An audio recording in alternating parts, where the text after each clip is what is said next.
Hello everyone! It has been quite a while since I posted a Southern California housing market update. So today I am getting into it, including answering all the questions about, is this wave of foreclosures that everyone's talking about actually coming? What is happening with prices? What is happening with interest rates? So definitely stay tuned. But first, welcome back to all my subscribers. If you are new here, my name is Shira Adatto. Here on this channel, I cover what it's like to live, eat, work, play in the South Bay and beach cities of Los Angeles, and of course, everything to do with buying, selling, and investing in real estate. So if that content interests you, I would love it if you would go ahead and hit that red subscribe button below. So what on earth is going on in the Southern California housing market?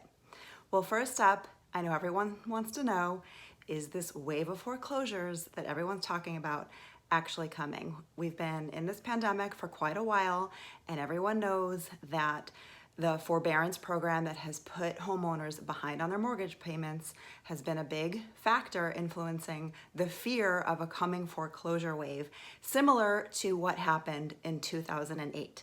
So right now I'm going to cover why we are in a very different space than 2008 and why that foreclosure market that people are thinking might be coming is probably actually not coming. So first off, over 50% of the people that were in the forbearance program are actually caught up on their mortgage payments. So it's not turning out to be as big of an issue as people feared that it would be. Now, secondly, the biggest factor that causes people to go into foreclosure is when they cannot sell their home, like what happened in 2008 when many people were underwater on their mortgage, meaning they owed more on the home than the home was worth. And so if they couldn't keep up with their mortgage payments, they had to go into foreclosure. But in today's market, most homeowners have an abundance of equity in their home. So worst case scenario, if they are in trouble on their mortgage payment, they list their home for sale and they cash out. This is the biggest factor why this market is very different from 2008.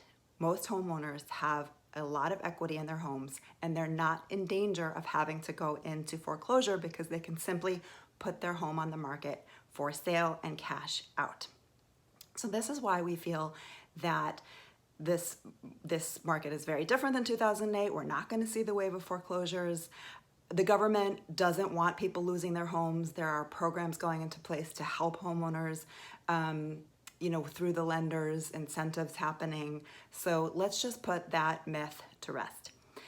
Now let's dive into prices. Where do we see prices headed? Many of the analysts and economists had to amend their forecasts after looking at the housing data from the first 6 months of the year. And while they were predicting on a conservative basis increases this year of between 3 to 6%, they have all amended those forecasts upwards, meaning they're now predicting higher price increases for the year. So all of you that were hoping for prices to level out or crash, that's not really happening, because what's driving this market is still a lack of inventory, more buyers than there are homes for sale. It's a simple economics equation, supply and demand. There are not enough homes on the market to meet the demand of the buyers. That is still the case, so we're not really expecting prices to adjust downward anytime soon. And a big factor driving that, the high number of buyers in the market is the interest rates. Now, why do the interest rates matter? Because the interest rate is the cost to borrow money. The lower the interest rate, the more the buyer can afford to spend and the lower their monthly payment will be.